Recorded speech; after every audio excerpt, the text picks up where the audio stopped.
6월 5일 주일 예배 하나님께 올려드립니다.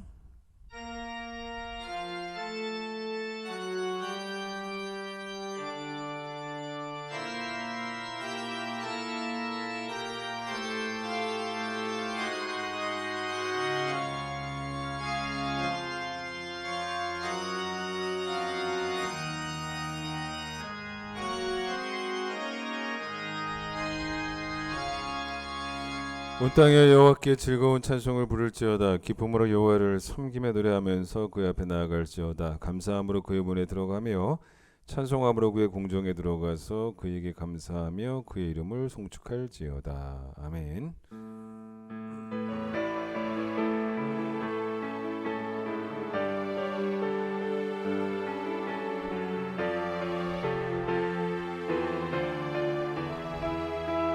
모든 영광과 존귀와 능력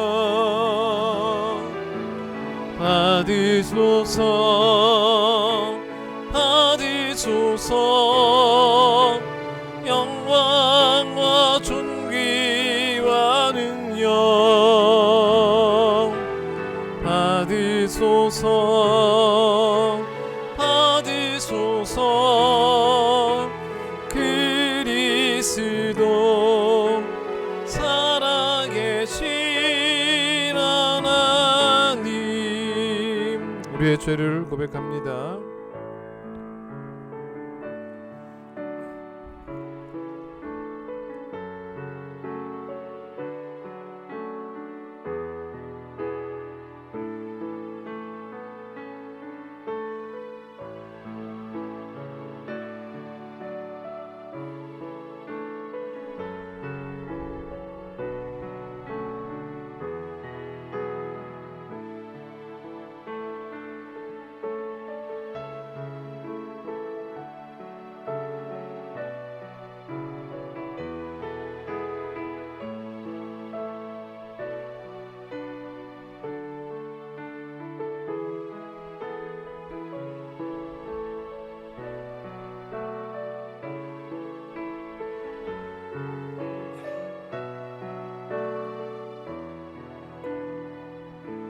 여호와는 긍휼이 많으시고 은혜로우시며 노하기를 더디하시고 인자하심이 풍부하시도다. 우리 죄를 따라 우리를 처분하지는 아니하시며 우리의 죄악을 따라 우리에게 그대로 갚지는 아니하셨으니 동이 서에서 먼 것 같이 우리의 죄가를 우리에게서 멀리 옮기셨느니라. 아멘. 신앙 고백합니다. 나는 전능하신 아버지 하나님 천지의 창조주를 믿습니다.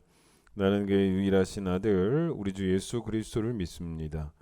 그는 성령으로 잉태되어 동정녀 마리아에게서 나시고 본디오 빌라도에게 고난을 받아 십자가에 못 박혀 죽으시고 장사된 지 사흘 만에 죽은 자 가운데서 다시 살아나셨으며 하늘에 오르시어 전능하신 아버지 하나님 우편에 앉아 계시다가 거기로부터 살아있는 자와 죽은 자를 심판하러 오십니다.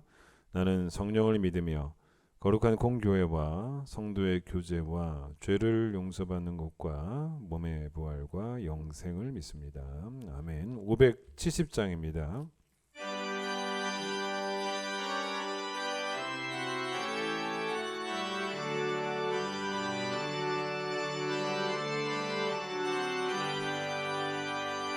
주는 나를 기르시는 목자요 나는 주님의 귀한 어린 양. 푸른 풀밭 맑은 시냇 물가로 나를 늘 인도하여 주신다. 주는 나의 좋은 목자 나는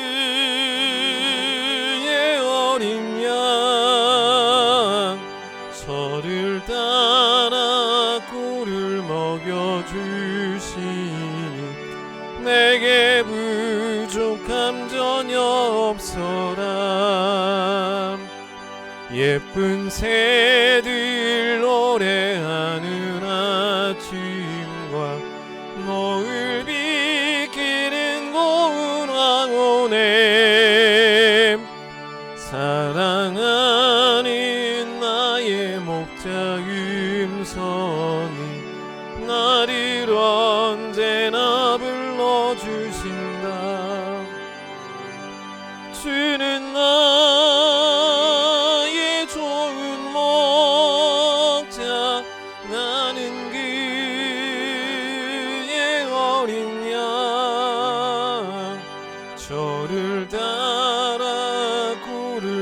먹여주시니 내게 부족함 전혀 없어라. 못된 짐승 나를 해치 못하고 거친 비바람 상치 못하리. 나의 주님 강한 손을 펼치사 나를 주야로 지켜주신다. 주는 나의 좋은 목자 나는 그의 어린 양. 저를 따라 꼴을 먹여주시니 내게 부족함 전혀 없어라.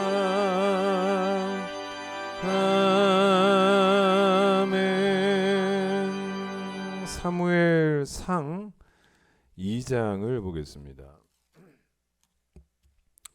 사무엘상 2장 6절 7절 말씀.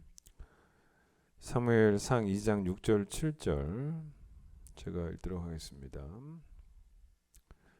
여호와는 죽이기도 하시고 살리기도 하시며 수월에 내리기도 하시고 거기에서 올리기도 하시는도다. 여호와는 가난하기도 하시고 부하게도 하시며 낮추기도 하시고 높이기도 하시는도다. 아멘. 오늘은 곽창룡 집사님 기도십니다. 다 같이 기도드리겠습니다. 사랑과 은혜가 풍성하신 하나님 아버지 감사합니다.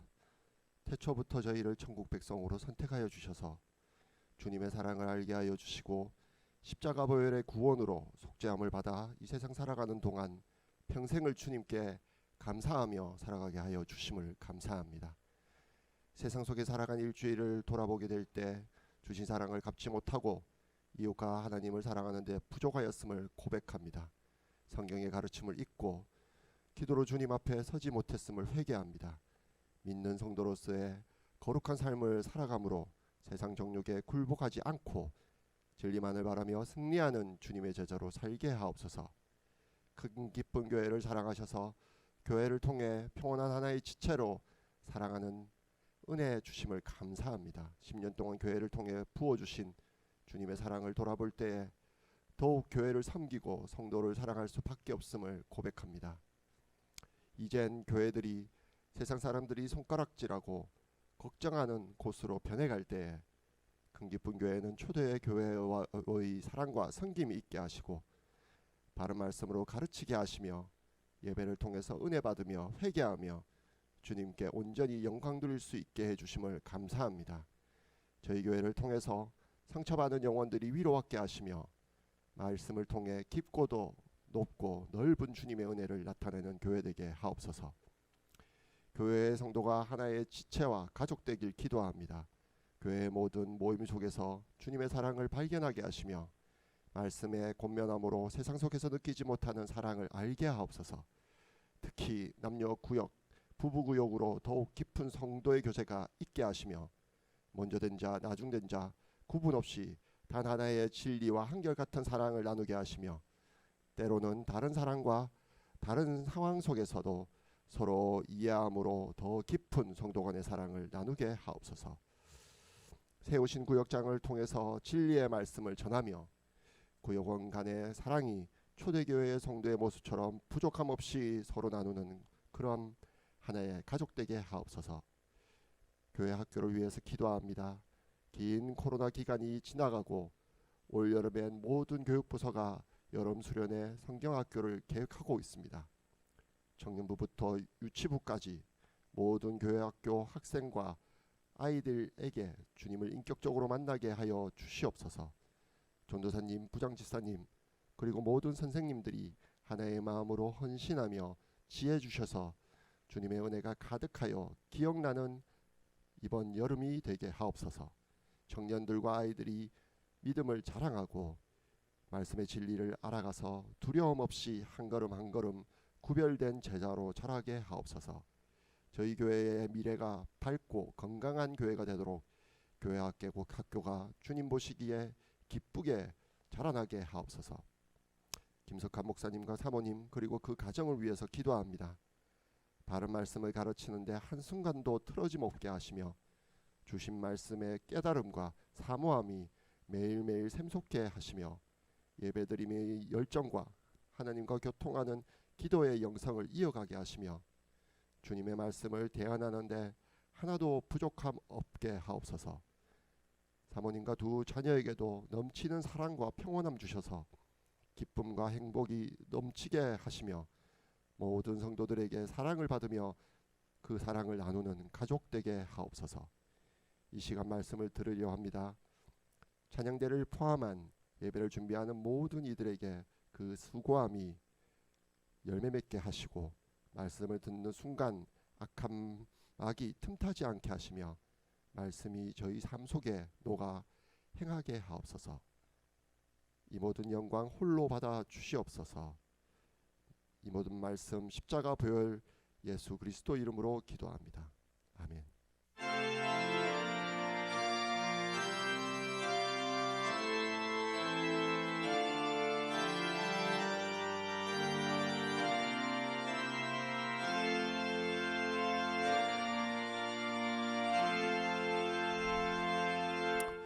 봉헌하겠습니다.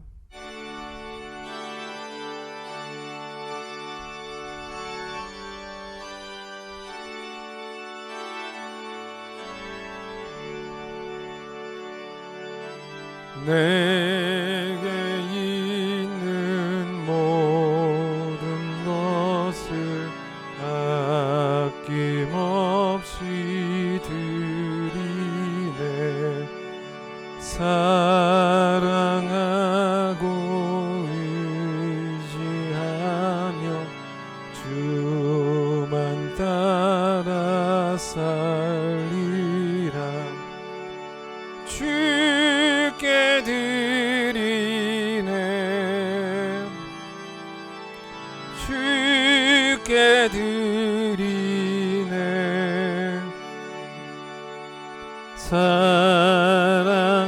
사랑하는 구주 앞에 모두 드리네.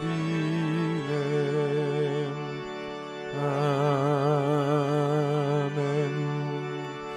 주 예수보다 귀한 분이 없음을 고백합니다. 세상 부, 세상 명예보다 하나님을 먼저 또 예수 그리스도를 먼저 택하는 우리의 믿음이 되게 하여 주시고 하나님이 우리에게 복임을 또 복음만이 우리에게 최고의 가치이고 우리의 의미임을 늘 고백하며 살아가는 귀한 성도들이 되어줄 수 있도록 축복해 주시기를 간절히 소망합니다.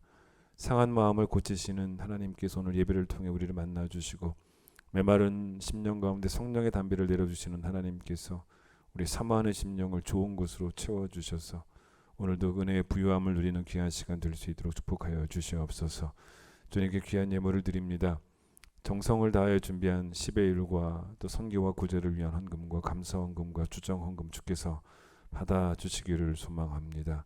재물을 가지고 하나님 열심히 사랑하게 하여 주시고 또 재물을 가지고 또 이웃을 열심히 사랑할 수 있도록 주님 도와주시며 재물을 목적으로 삼고 재물을 사랑하는 자는 우리 가운데 아무도 없도록 우리 마음에 있는 모든 탐욕이 다 사라질 수 있도록 하나님께서 우리를 축복하여 주시옵소서. 예수님 이름으로 기도드립니다. 아멘. 예, 교회 소식입니다. 추가 임명이 있습니다. 우리 정호철 집사님 재정부에 추가 임명하고요. 우리 조미영 집사님을 또 추가로 구역장으로 임명합니다. 특순이 있습니다.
예, 우리도 함께 찬양하겠습니다.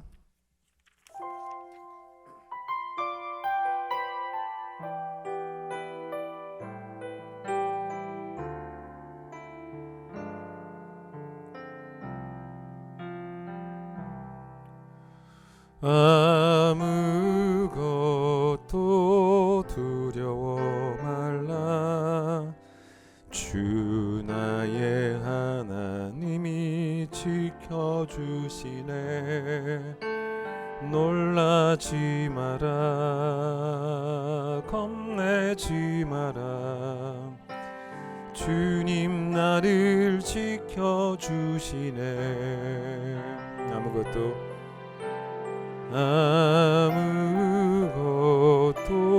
두려워 말라. 주 나의 하나님이 지켜주시네. 놀라지 마라, 겁내지 마라. 주님 나를 지켜주시네. 내 맘이 힘에 겨워 지칠지라도 주님 나를 지켜주시네. 세상에 엄한 풍파 몰아칠 때도 주님 나를 지켜주시네.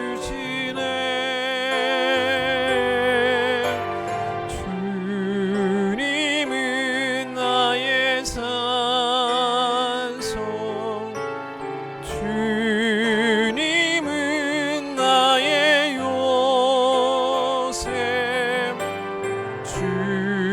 주님은 나의 소망, 나의 힘이 되신 여호와. 성경은 우리에게 약함을 자랑을 하라고 말합니다. 세상 사람들은 좀처럼 이해하기 힘든 어려운 표현이죠. 왜냐하면 세상 사람들은 강함을 자랑하죠. 또 강함을 좋아합니다. 자기가 약하다는 것은 최대한 부정하려고 하고요. 또 거부하려고 하고. 근데 이제 약함을 자랑하라는 말씀이 맞는 이유는 하나님이 우리를 약하게 창조하셨다라는 것을 인정하라는 거죠. 그러니까 하나님이 날 그렇게 창조하셨는데 그걸 오히려 내가 부끄러워한다면 결국 그건 나를 약하게 창조하신 하나님을 부끄러워하는 것이나 다름이 없기 때문에 사람들이 연약함을 인정하기 싫어하는 이유가 뭐냐면 패배감을 느끼지 않습니까? 하루하루 살아가는 힘이 잘난 맛에 살아가고 있는데 자존심이 상해서라도 연약함을 우리는 인정하거나 또 연약함을 자랑하고 싶어 하지 않습니다. 그러나 사실 말이 좋아 자존심이지 엄밀히 말하면 그런 게 다 뭐냐면 교만이죠. 자, 그러면 이제 하나님은 왜 우리를 약하게 창조하셨는가? 일평생 하나님 떠나지 말라는 거죠. 즉 매일매일 하나님을 떠나지 말고 하나님께 붙어서 하나님을 힘입어 살라고 우리를 약하게 창조하신 것입니다. 그래서 매일이 우리에게는 기적이고 또 그 기적을 가능케 하시는 분이 하나님이라는 것을 하나님이 나에게 기적이라는 그 고백으로 세상을 살 수 있도록 우리를 약하게 창조하신 거죠. 모든 것이 다 하나님의 덕분입니다. 모든 것이 하나님의 은혜입니다. 라고 고백하며 살 수 있도록. 여러분, 기독교는 은혜의 종교입니다. 은혜 외에는 다른 걸 말하면 안 되는 종교입니다. 그러니 나는 비록 약하지만 매일 하나님을 힘입어 살고 있습니다라고 고백하는 그게 바로 뭐냐면 약함을 자랑하는 거죠. 그래서 시편 18편 1절에 다윗을 자기 하나님을 뭐라고 고백하냐면 나의 힘이신 여호와예요. 내가 주를 사랑합니다라고 고백하죠. 아브라함이 자기 나이 100세가 되었을 때 또 사라가 90세가 되었을 때 이삭을 낳았습니다. 왜 이런 일이 가능했냐면 하나님을 힘입었기 때문에. 사라도 하나님을 힘입고 아브라함도 그랬기 때문에. 100세 아들을 낳은 아브라함이 아니 자기 자랑할 게 뭐가 있겠습니까? 그가 하나님을 자랑하려면 마음껏 뭘 자랑해야 되냐면 자기의 약함을. 100세는 원래 아이를 낳을 수가 없어. 이걸 계속 자랑해야 되는 거예요. 만약에 거기에 조금이라도 자기의 공로를 자랑했다면 그건 결국 하나님 영광을 가로채가는 거죠. 내가 10이고 하나님이 90이었다라고 말해도 안 돼요. 그것도 틀린 겁니다. 하나님이 무조건 100입니다. 라고 말해야 되는 게 옳은 것이고, 내가 0이었음을 자랑하면 자랑할수록 하나님의 100이 자랑이 되는 것. 그런 거죠. 왜 예수님이 우리에게 어린아이 같은 믿음을 가지지 않으면 안 되냐, 어린아이 같은 믿음을 꼭 가지라고 하셨냐면, 어린아이들은 자기 약함을 부끄러워하지 않습니다. 그 약함을 그대로 인정을 해요. 그러니까 아이들은 자신들의 약함을 자신들의 그냥 존재 그 자체로 그냥 받아들입니다. 그래서 오직 부모만을 바라보죠. 언젠가 이 아이들이 부모로부터 뭐 독립할 때가 오겠지만, 그러면 더 이상 우리는 자녀들을 이제 아이로 바라보지는 않습니다. 다 컸다 그러죠. 그런데 우리는 평생을 하나님을 힘입어 살아가야 되기 때문에 우리는 평생 하나님의 어린 양이에요. 하나님으로부터 독립을 해서 내 스스로 뭐 하나님 없이도 어른이 될 수 있는 그런 날은 절대로 오지 않는다는 것입니다. 그게 어디 나오냐? 창세기 48장을 잠깐 봐보세요. 이 창세기 48장이 어떤 내용이냐면, 야곱이 그의 손자들이었죠. 요셉의 아들이었던 에브라임과 므낫세를 축복하는 장면이 이제 여기에 나옵니다. 자, 그런데 이때 그가 나이가 이제 말년이었단 말입니다. 그래서 그가 눈이 어두워요. 제대로 볼 수가 없는 그런 나이입니다. 손자들을 축복하려고 할아버지가 눈이 밝아가지고 손자들을 찾아가서 만나서 축복해주고 돌아오는 그런 얘기가 아니고, 할아버지가 눈이 어두우니까, 아버지가 눈이 어두우니까 요셉이 그 자기 아들들을, 손자죠, 야곱에게 이제 할아버지에게 데리고 간단 말입니다. 손자들을 만나게 해줘요. 그게 바로 어디냐면 여러분 10절 보세요. 이스라엘의 야곱이죠. 야곱의 눈이 나이로 말미암아 어두워 보지 못했기 때문에 요셉이 두 아들을 이끌어서 아버지 앞으로 나아가서 이제 축복을 받겠다는 것입니다. 이때 야곱이 요셉에게 했던 말이 있습니다. 11절 보세요. 요셉에게 이르되, 야, 내가 말이다, 네 얼굴도 볼 수 있을 것이라고는 생각하지 못했는데 하나님이 나에게 너의 자손, 내 손자들까지도 보게 하셨다라는 이런 고백을 이제 야곱이 하게 됩니다. 야곱이 그 인생 말년에 얼마나 신앙적으로 어른스러워졌는지, 철이 들었는지를, 다시 말해서 얼마나 겸손해졌는지를 알 수 있는 그런 대목이라고 봅니다. 여러분, 원래 야곱은 어떤 사람이었냐면 안 되면 되게 하라 주의였습니다. 여러분, 안 되면 되게 하라는 어떤 사람들의 특징인지 아십니까? 교만한 사람들의 특징입니다. 하나님 없이 살아가는 사람들의 특징이 뭐냐면 안 되면 되게 하라, 이겁니다. 야곱이 형의 장자권을, 아버지를 속여서라도 뺏으려고 했던 이유가 그게 바로 뭔지 아십니까? 안 되면 되게 하라, 이거예요. 그때 야곱이 의지했던 게 뭡니까? 자기 자신의 이 꾀입니다. 꾀. 그러니까 자기 자신을 의지한 거죠. 자기는 다 할 수 있다는 것입니다. 그런데 이제 인생 말년이 되어서 야곱이 신앙적으로 철이 들지 않았다면 요셉을 만나고 또 요셉의 아들들, 손자들을 만났을 때 뭐라고 말할 수 있었겠냐면, 내가 지금껏 살아서 너희들을 보게 되었구나 라고 말했을 겁니다. 내가 살아서라고 말했을 것입니다. 근데 야곱은 그렇게 말을 하지 않더라는 거죠. 자기는 요셉을 다시 만날 것을 기대도 못했다는 것입니다. 자, 야곱이 애굽으로 이제 피난을 왔죠. 그래서 야곱이 애굽에 와서 요셉을 처음 만나게 되었던, 그러니까 국무총리가 되었던 요셉을 처음 만나게 되었던 나이가 몇 살이었냐면 130세였습니다.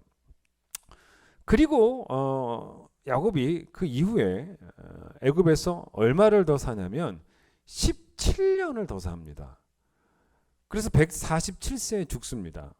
지금 이 요셉의 아들들을 축복할 때, 그리고 이제 49장에서 축복이 끝나면 49장에 가면 이제 야곱이 또 그의 아들들, 손자들 말고 아들들을 곧바로 이어 축복을 하는데, 그리고 나서 이제 결국 49장 맨 마지막 가면 죽거든요.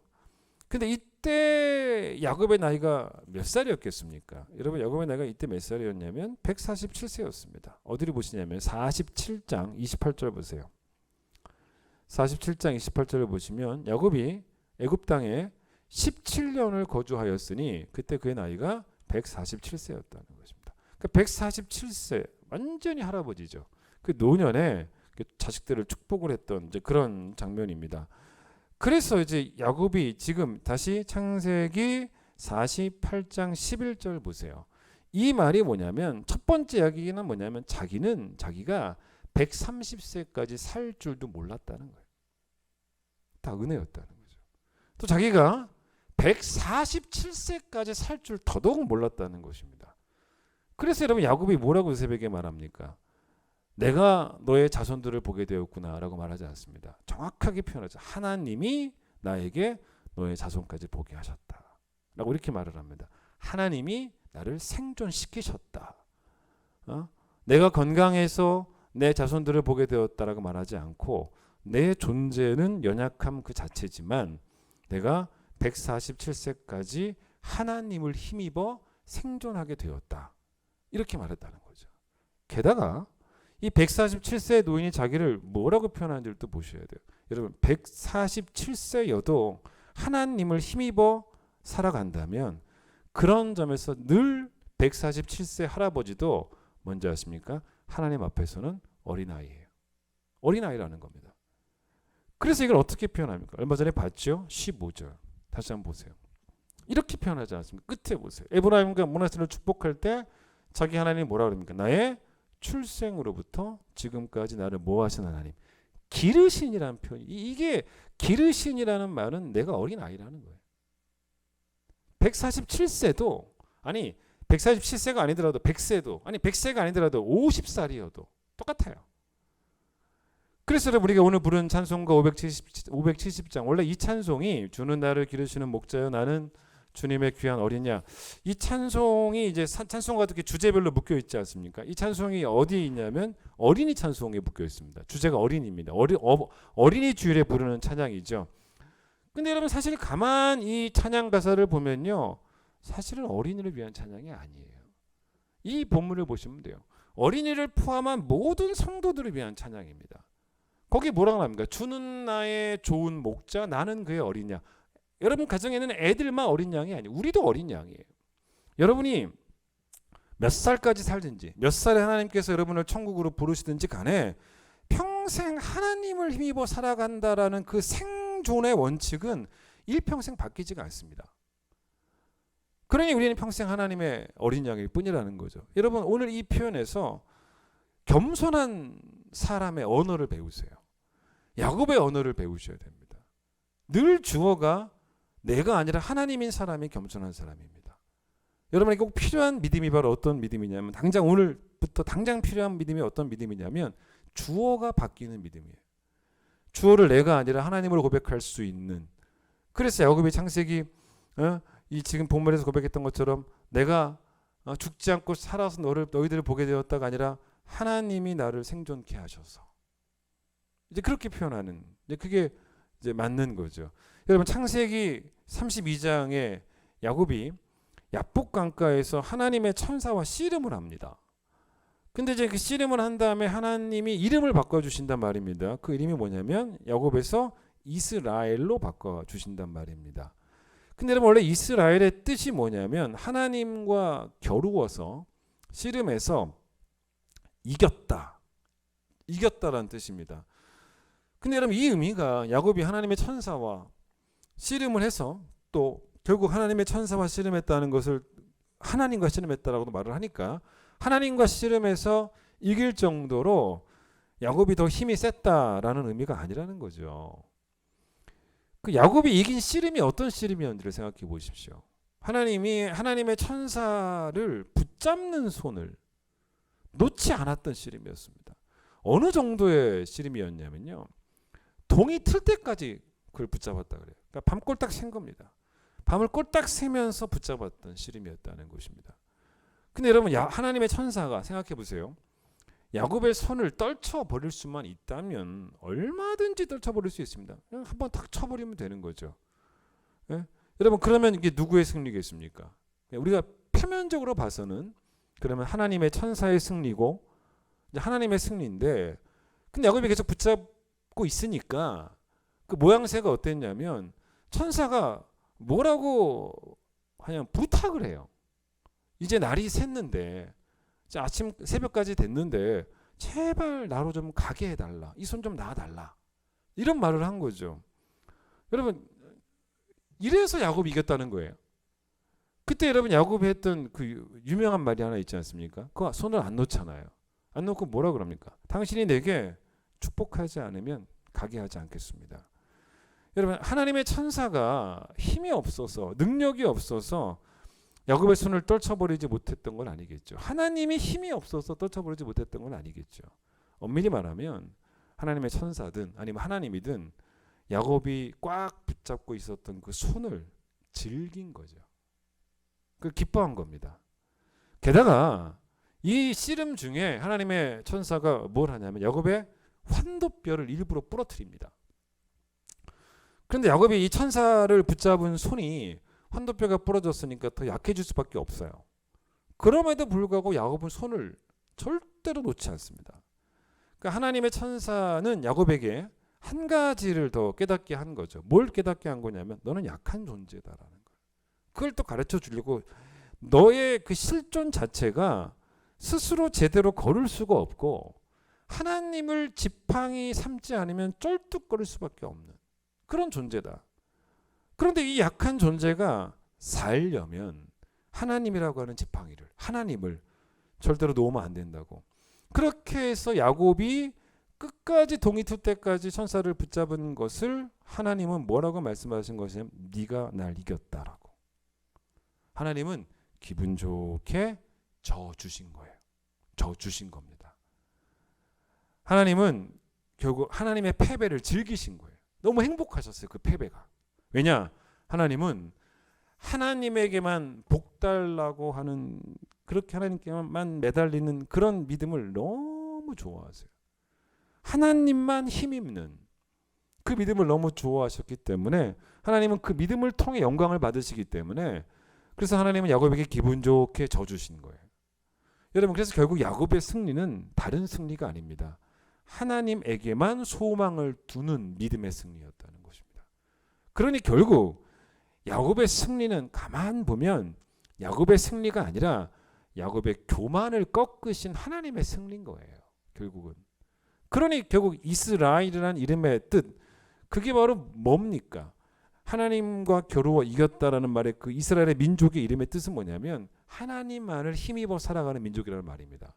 그래서 여러분 성경에서 이스라엘 백성을 표현할 때 이스라엘이라고도 표현하지만 야곱이라고도. 그러니까 여러분 야곱 그러면요. 나중에 뭐 시편 보시면 야곱의 하나님 이렇게 했을 때 그 야곱 한 사람의 하나님일 수도 있긴 하겠지만 그것보다 이스라엘 민족 전체의 하나님, 그걸 이제 야곱의 하나님이라고 표현하는 경우가 많이 있단 말입니다. 그러니까 그렇게 하기 때문에 아브라함의 하나님, 뭐 이삭의 하나님이라고 잘 안 해요. 그러니까 이스라엘의 하나님을 말할 때는 야곱의 하나님이라고 말을 한다는 것입니다. 자, 이 야곱을 이스라엘 민족 전체를 대표하는 그 표현으로 쓰는 것 중에 가장 또 유명한 본문이 하나 있는데 이사야 이제 41장을 보겠습니다. 이제 오늘은 좀 이사야 말씀을 좀 보다가 마지막으로 오늘 본문으로 돌아와서 마치려고 하는데 이사야를 잠깐 펴보세요. 이사야 41장에 보시면 14절 보세요. 1016 제가 한번 읽어보겠습니다. 1016 이사야 41장 14절 버러지 같은 너 야곱아 너희 이스라엘 사람들아 두려워하지 말라. 나 여호와가 말하노니 내가 너를 도울 것이라. 너의 구속자는 이스라엘의 거룩한 이인이라 라는 말씀이 나옵니다. 자 여기에서 이제 뭐라고 나오냐면 하나님이 야곱 즉 이스라엘 백성을 뭐라고 부르시냐면 버러지라고 부르십니다. 버러지. 근데 이 지금 성경에는 버러지라고 나와 있지만 근데 여러분 이게 보세요. 버러지라고 하면 느낌이 어떠냐면 되게 지금 이제 경멸스러운 표현이죠. 여러분 만약에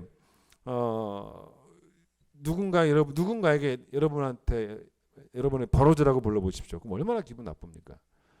우리도 누군가에게 저런 버러지 같은 인간이라고 표현할 때 보통 어때요? 진짜 악한 인간, 못된 인간, 사람 같지도 않은, 사람이라는 단어도 쓰고 싶지 않은 사람들을 향해서 우리는 버러지라고 부르기도 합니다. 근데 사실 이 표현은요, 하나님이 이스라엘을 경멸하시는 표현이 아니에요. 이 버러지라는 말이 원어로 톨라트란 뜻인데, 단어인데, 이 단어의 원래 의미는 뭐냐면 지렁이에요. 지렁이. 그래서 옛날 성경에는 버러지 같은이라고 나오지 않고 지렁이 같은 너 야고바라고 말합니다. 근데 만약에 이 표현이 하나님이 이스라엘을 경멸하는 표현이라고 한다면 이 14절 앞에 나오는 말씀이나 14절 뒤에 나오는 말씀이나 논리적으로 맞지를 않아요. 버러진데 도와주시겠다는 건 앞뒤가 안 맞아요. 경멸하시면서 도와주시겠다? 말이 안 되죠. 10절 보세요. 버러지를 어떻게 하시겠다? 버러지인데 버러지에게 이렇게 말씀하시는 거예요. 두려워하지 말아라. 너무 유명한 말씀이죠. 내가 너와 함께함이라 놀라지 말아라. 나는 네 하나님이 됨이라. 내가 너를 굳세게 하리라. 참으로 너를 도와주리라. 참으로 나의 의로운 오른손으로 너를 붙들리라. 버러지한테. 근데 이게 경멸하는 표현이면 안 맞는 거예요. 13절 보세요. 이는 나 여호와 너희 하나님이 너의 오른손을 붙들고 너에게 이르기를 두려워하지 말아라. 내가 너를 도우리라 할 것이라. 왜냐? 너는 버러지기 때문에. 그런 말이죠. 14절 뒤에 보세요. 뭐라고 말씀합니까? 나 여호와가 말하노니 내가 너를 도울 것이라. 너의 구속자는 이스라엘의 거룩한 이인이라. 이렇게 말씀하십니다. 자, 따라서 여기서 말하는 버러지는요, 더럽고 징그럽고 구역질을 하는 존재라는 의미가 아니라 연약하다는 거예요. 그걸 의미하는 거예요. 그러니까 사람이 살짝 밟기라도 하면 다 터져서 죽어버릴 수밖에 없는 그런 무기력한 존재. 그럼 요즘도 지렁이 볼 수 있지 않습니까? 비 온 뒤에 지나가다 보면 땅에 지렁이가 있지 않습니까? 뭐 길 걸어가다가 일부러 밟고 죽일 이유는 없겠지만, 근데 우리가 앞을 보고 걸어다가 잘못해서 이렇게 밟았다. 그러면 정말 비참한 형체로 다 찢어져 가지고 죽는 게 바로 그 연약함 그 자체가 지렁이 아닙니까? 그렇죠? 그런데 이런 버러지 같은 야곱인데요. 잘 보세요. 이 버러지 같은 야곱이 어떻게 갑자기 바뀌냐면 15절 보세요. 이가 날카로운 새 타작기가 되는 거예요. 너무 극과 극이죠. 버러지인데 이가 날카로운 새 타작기가 된다는 것입니다. 여러분 이게 왜 그러냐? 하나님이 15절 다시 보세요. 뭐라고 말씀하십니까? 지렁이가 스스로 이가 날카로운 타작기가 될 수가 없어요. 그래서 하나님 뭐라고 말씀하십니까? 15절 정확히 보세요. 내가 너를 이가 날카로운 타작기로 만들어 주겠다는 거예요. 너의 본질은 버러지예요. 그러나 나를 힘입으면 이가 날카로운 타작기가 될 수 있다는 것입니다. 여러분 제가 여러분 앞에 설교합니다. 제 본질은 버러지예요. 지렁입니다. 그런데 하나님께로부터 힘을 얻어서 여러분에게 말씀을 전하는 그 능력이 생긴 거예요. 그러는 거죠. 그래서 여러분 10절 말씀대로 버러지 같지만 10절 내가 너와 함께 하겠다는 거예요. 10절 말씀처럼 버러지 같지만 너의 하나님이 되어 주시겠다는 겁니다. 너를 굳세게 해주시겠다는 거예요. 너를 도와주시겠다는 거예요. 의로운 오른손으로 붙들어 주셔서 너를 이가 날카로운 새 타작기로 만들어내시겠다. 그 얘기입니다. 모세도 어린아이 같은 믿음을 가진 사람이었지 않습니까? 그걸 알 수 있는 표현 중에 하나가 뭐냐면 하나님이 늘 자기들보다 앞서가셨다라는 그런 이야기를. 그래서 애굽에서 나올 때도 자기가 맨 앞에서 데리고 나온 게 아니고 하나님이 앞서가시고, 광야길을 걸어가고 있을 때도 리더였던 자기가 이끌고 가고 있는 게 아니고 하나님이 맨 앞에 가고 계시고. 한번 들어보세요. 신명기 1장 30절 31절 말씀. 너희보다 먼저 가시는 너희 하나님 여호와께서 애굽에서 너희를 위하여 너희 목전에서 모든 일을 행하신 것 같이 이제도 너희를 위하여 싸우실 것이며, 광야에서도 너희가 당하였거니와 사람이 자기의 아들을 안는 것 같이 너희 하나님 여호와께서 너희가 걸어온 길에서 너희를 안으사 이곳까지 이르게 하셨느니라. 자, 광야길을 어떻게 걸어가고 있다라고 말하고 있습니까? 자기가 맨 앞에 가는 것도 아니고 하나님이 맨 앞에 가시고, 근데 그것도 더 멋지게 어떻게 표현하냐면 먼저 가시는 하나님일 뿐만 아니라 또 어떤 하나님이라고도 표현하냐면 안고 가시는 하나님. 자, 여러분 보세요. 어린아이가 광야길을 걸을 수가 있습니까? 못 걷죠. 이제 막 갓 태어난 아이가 광야길을 어떻게 걷습니까? 지난 주일에 옛날 제자가 저희 교회를 찾아왔어요.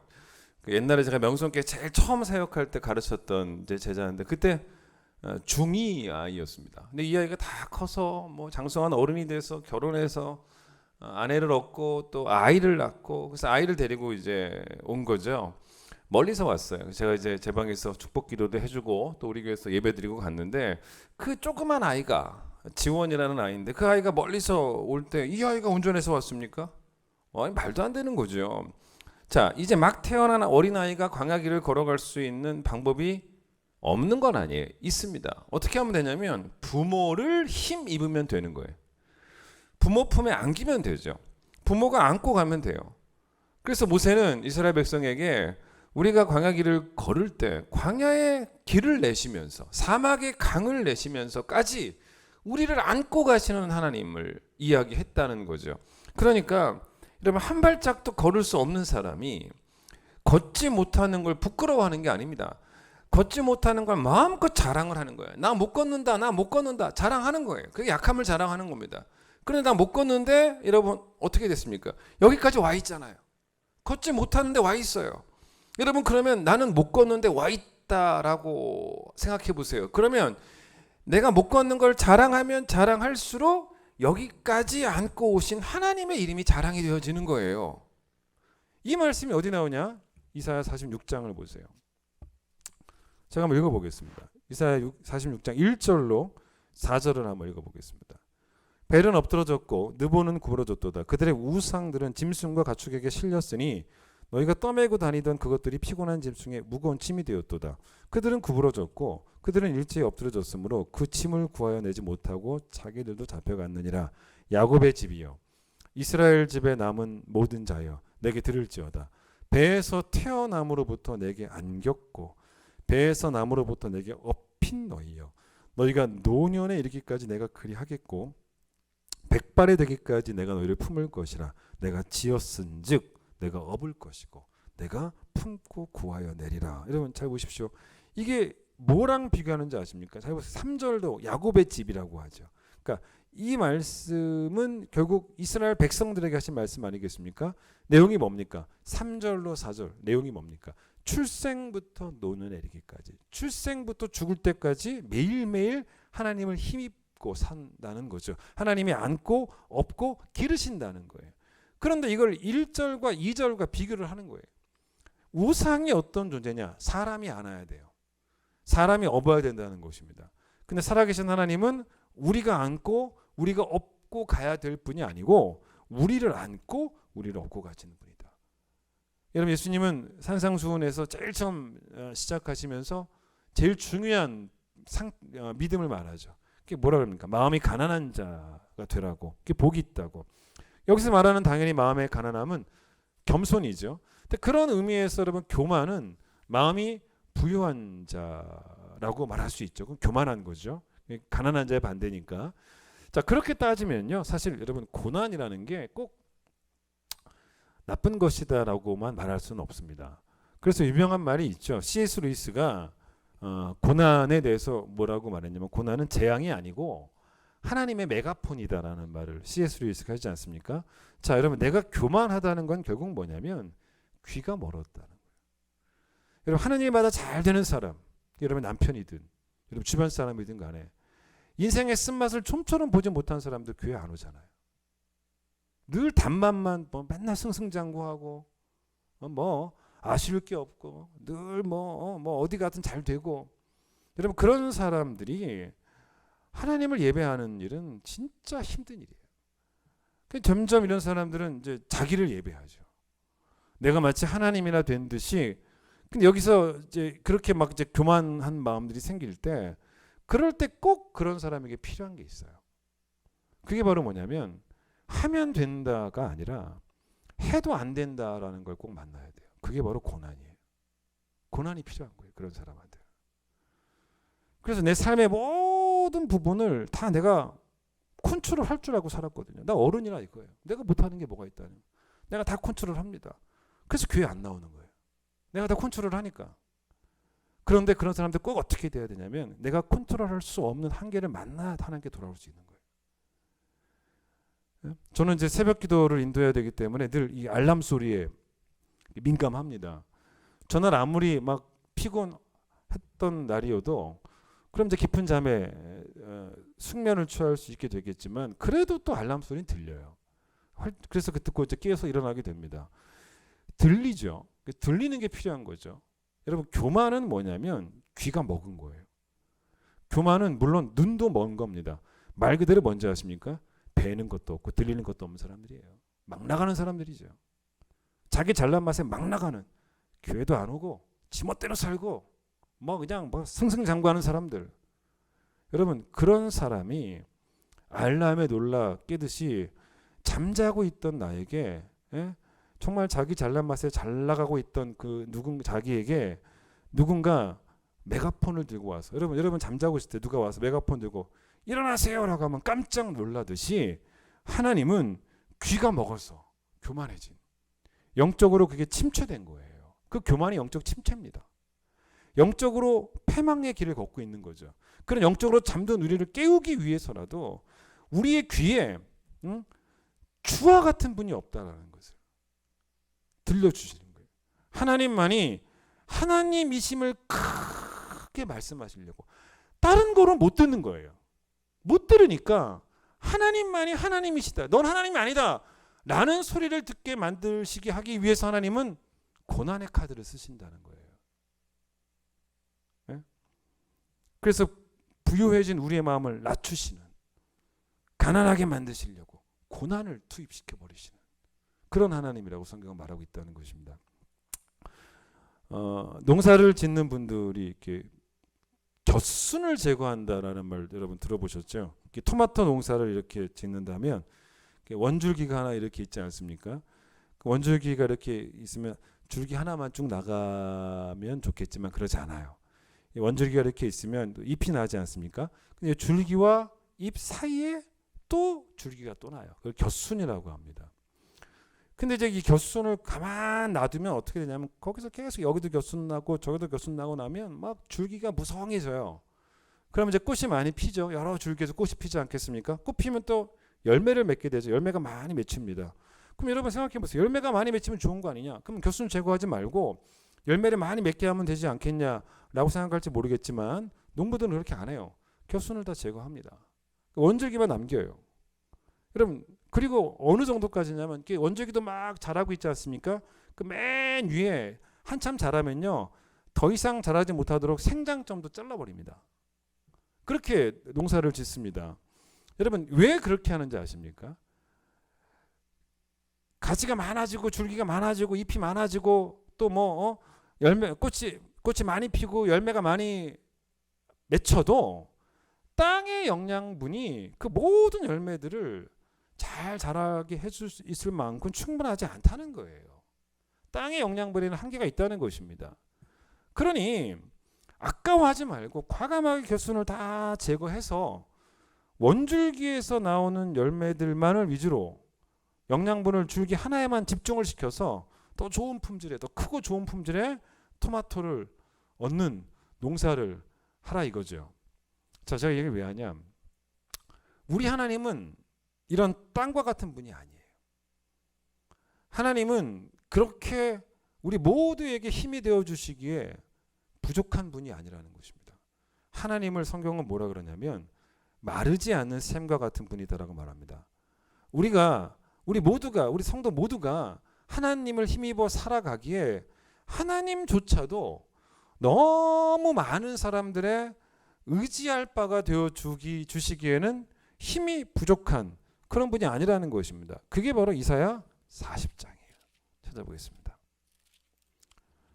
이 말씀 참 좋죠. 제가 한번 읽어보겠습니다. 40장 28절부터 너는 알지 못하였느냐 듣지 못하였느냐 영원하신 하나님 여호와 땅 끝까지 창조하신 이는 피곤하지 않으시며 곤비하지 않으시며 명철이 한이 없으시며 피곤한 자에게는 능력을 주시고 무능한 자에게는 힘을 더하시나니 소년이라도 피곤하며 곤비하고 장정이라도 넘어지며 쓰러지되 오직 여호와를 앙망하는 자는 새 힘을 얻으리니 독수리가 날개쳐 올라간 같을 것이고 다른 박질에도 곤비하지 아니하겠고 걸어가도 피곤하지 아니하리로다 라는 말씀이 나옵니다. 여기 참 하나님을 멋지게 묘사하죠.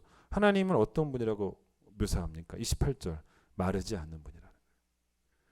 그러니까 땅끝까지 하시는 그 일이 우리가 생각할 때는 엄청난 에너지를 쏟아 부어야 되는 일처럼 보일지 모르겠지만 여러분 하나님이 보세요. 땅끝까지 6일 동안 다 창조하시고 나니까 힘이 다 소진되셔가지고 아이고 지쳐라. 그래서 쉼이 필요해서 7일째 안식일을 제정하셨다면 하나님이 아니죠. 여러분 하나님이 6일 동안 천지를 창조하시고 7일째 안식하셨다는 말의 의미가 뭔지 아십니까? 천지 창조를 6일 동안 끝냈다는 그 의미가 다예요. 그게요. 그러니까 6일 동안 하나님께서 6일을 계획하셨고 그 계획 동안 다 창조를 하셨기 때문에 창조를 다 끝마쳐 치셨으니까 7일 때는 창조를 안 하셨다는 거예요. 그리고 쉬셨다는 겁니다.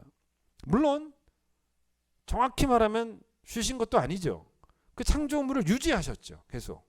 그러니까 어쨌든 간에 피곤해서 쉬신 게 아니고 창조를 끝내셨다가 쉬셨다는 말입니다. 자, 그게 바로 28절의 말입니다. 다시 28절 보세요. 천지를 창조하시니까 피곤하지 않고 곤비하지 않으시는 그 하나님 우리 하나님이고 그 하나님이 우리에게 힘을 주신다는 거죠. 근데 어떻게 힘을 주시냐? 31절 너무 좋죠. 오직 여호와를 뭐하는 자? 앙망하는 자라는 단어를 보세요. 이 앙망이라는 단어가 참 좋은 게 한자를 보면 참 좋습니다. 이 앙이 한자는 뭐냐면 우러러 본답니다. 망은 소망한다라는 말입니다. 그러니까 여러분 결국 이 말의 의미가 뭔지 아십니까? 하늘을 우러러 소망을 두라는 거예요. 우러러 봐서. 자, 앙망해야지. 자, 앙을 해야지. 우리가 앙을 하지 않고 우리가 소망을 잡고 좌우, 옆, 뒤, 뭐 앞 이렇게 소망을 두면 안 된다는 것입니다. 우리가 소망에 둘 것은 우리를 둘러싼 것들이 아니고 위라는 거, 위. 위를 보라는 것입니다. 우리는 너를 힘입어 살 수 없어요. 너는 나에게 힘의 공급자가 되어줄 수가 없습니다. 그래서 여러분 사람에게 소망을 두는 것은 가장 어리석은 일입니다. 우리가 봤을 때 여러분 다시 이제 30절 보시면 절대로 피곤하지 않을 것 같은 우리가 봤을 때 그냥 인간적으로 봤을 때 피곤하지 않을 것 같은 존재가 여기 둘 나오죠. 첫 번째는 뭐냐면 젊은이죠. 소년은 젊은이를 의미합니다. 젊은이들 뭐 우리 교회 청년들 보세요. 아유 안 피곤할 것 같죠. 또 여러분 그 다음에 누가 또 장정들이 힘이 고갈될 것 같지 않은 그런 어떤 강함들이 겉보기에는 보인다는 거죠. 여러분 그런데 잘 보십시오. 젊은이든 아니면 장정이든 아니면 야곱처럼 147살 된 노인이든 간에 이 얘기는 뭐냐면 하나님을 힘입지 않으면 다 똑같이 연약하다는 거예요. 예를 들어서 자 물어봅시다. 여러분 35살의 장정과 35살이면 장정이죠. 뭐 40살의 장정과 90세의 노인이 팔씨름을 하면 누가 이기겠습니까? 35세의 장정이 이기겠죠. 당연히. 왜 이기겠습니까? 이기는 이유가 뭡니까? 하나님이 90세의 노인보다 35세의 장정에게 더 센 힘을 주셨기 때문이에요. 맞죠? 그런데 만약에 하나님이 그렇게 하지 않으셨다면 하나님이 아니라면 여러분 35세든 90세든 둘 다 나이와 상관없이 아무런 힘을 못 쓰는 거예요. 그 얘기예요. 그래서 31절 보세요.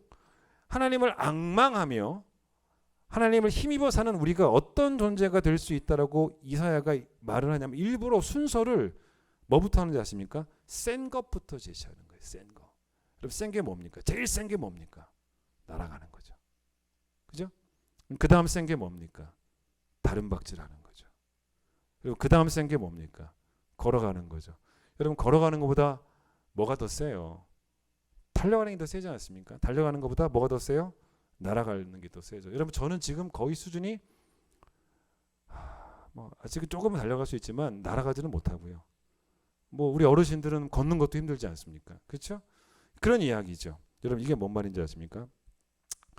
아마 장정을 의미하지 않 장정처럼 뭐하든 날아가든 소년처럼 청년들처럼 다른박질하든 아니면 노인처럼 뭐하든 걸어가든 모두 다 하나님을 힘입지 않고서는 날아갈 수도 다른박질할 수도 걸을 수도 없다라는 이야기예요. 이게 바로 그런 이야기. 왜냐하면 우리의 실존이 연약함이니까.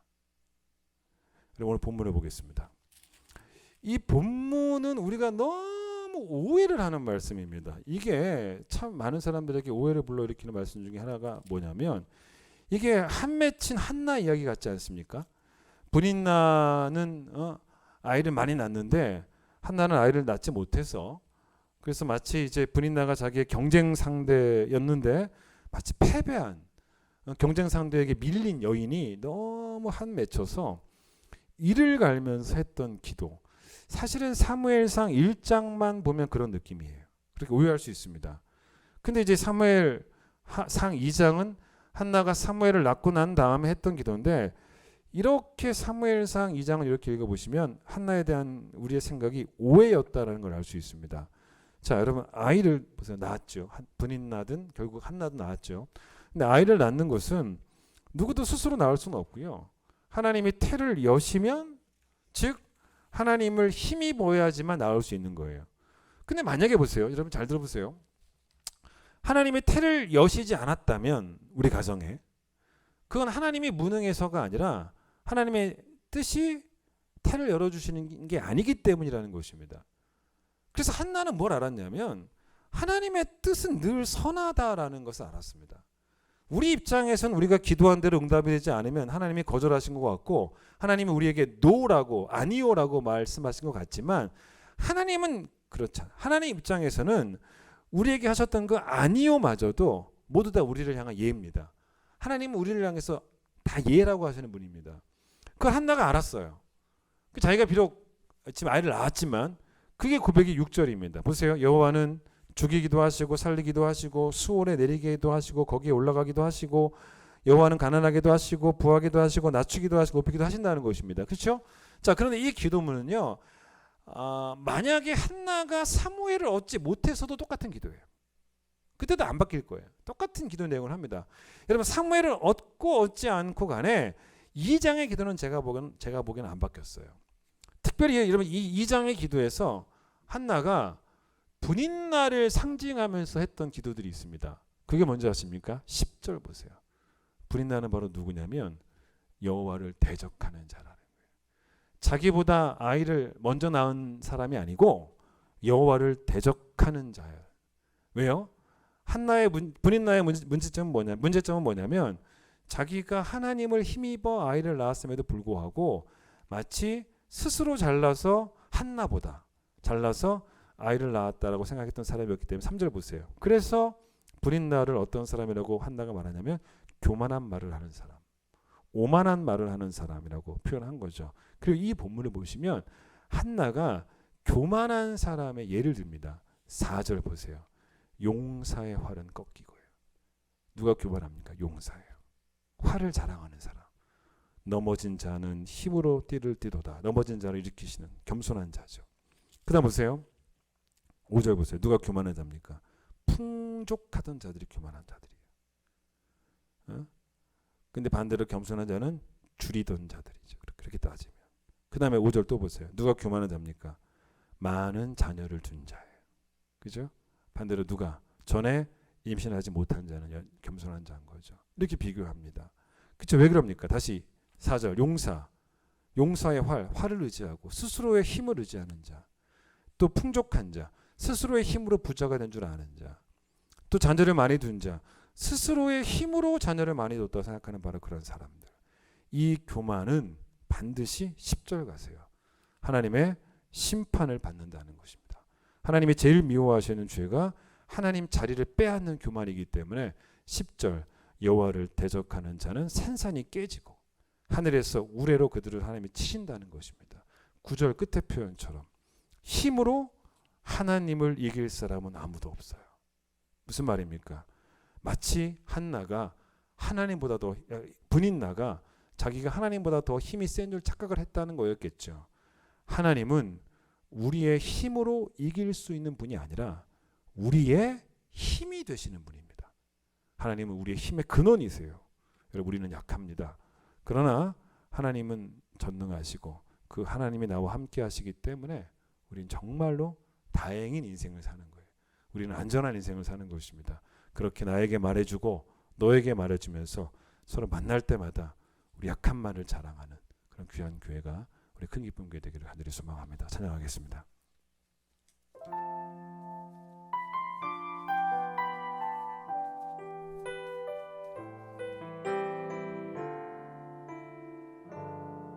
겸손하게 우리 약함을 자랑합니다. 아무것도 두려워 말라. 주 나의 하나님이 지켜주시네. 놀라지 마라, 겁내지 마라. 주님 나를 지켜주시네.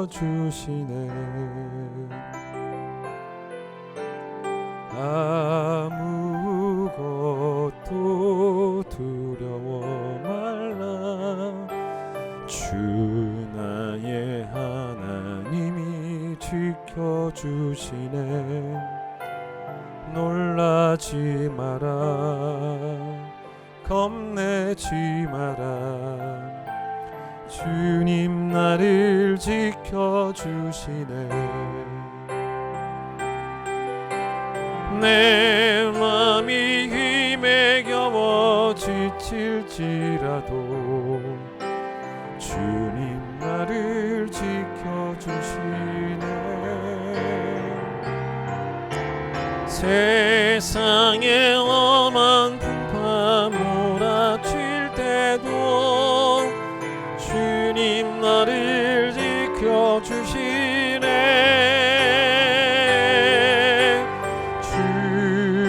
주님은 나의 산성,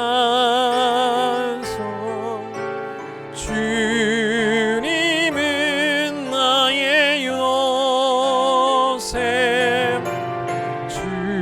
주님은 나의 소망,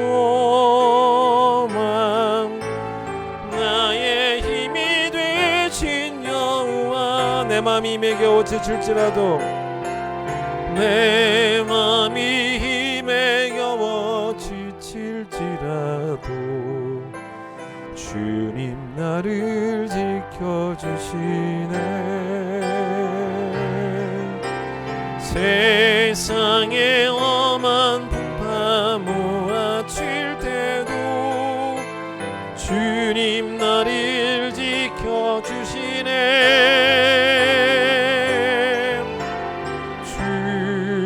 주님은 나의 산성, 주님은 나의 요새, 주님은 나의 소망, 나의 힘이 되신 여호와. 주님은 나의 산성, 주님은 나의 산성, 주님은 나의 요새, 주님은 나의 소망, 나의 힘이 되신 여호와. 우리의 약함이 우리에게 위험한 것이라면 우리는 약함을 자랑하지 않을 것입니다. 그러나 우리가 비록 약하지만 우리와 늘 함께 하시고 우리를 떠나지 아니하시는 하나님, 우리를 지금까지 기르신 하나님, 우리를 안고 오시고 우리를 얻고 오신 하나님은 전능하신 하나님이시기에 마음껏 우리 약함을 자랑하기를 소망합니다. 우리 약함을 자랑하는 그 자리에 하나님의 이름이 또한 자랑되어지고 있음을 또한 기억하며, 하나님, 우리가 주를 앙망하는 자가 되기를, 우리의 시선을 좌우를 둘러보는 것이 아니고 위를 보며 위에 계신 하나님께만 소망을 두는 자가 되어질 수 있도록 축복하여 주시기를 간절히 소망합니다. 우리를 지금까지 기르신 하나님께서 또 우리의 평생에 하나님이 되어주실 것을 또한 믿고 눈이 높아 마음이 교만해진 자가 되지 말게 해주시고 우리를 낮추기도 하시고 높이기도 하시고 우리를 죽이기도 하시며 살리기도 하시는 하나님, 마치 우리의 힘으로 하나님을 이길 것처럼 그렇게 우리를 자랑하는 것이 아니고 하나님이 우리의 힘이 되심을 자랑하는 그런 성도들이 되어져서 매일매일 우리가 걸어가는 길이 겸손히 하나님을 인정하는 길이 되게 하여 주셔서 우리의 삶이 하나님의 이름만 높이는, 하나님만 자랑하는 삶이 되어질 수 있도록 하나님 축복하여 주시옵소서.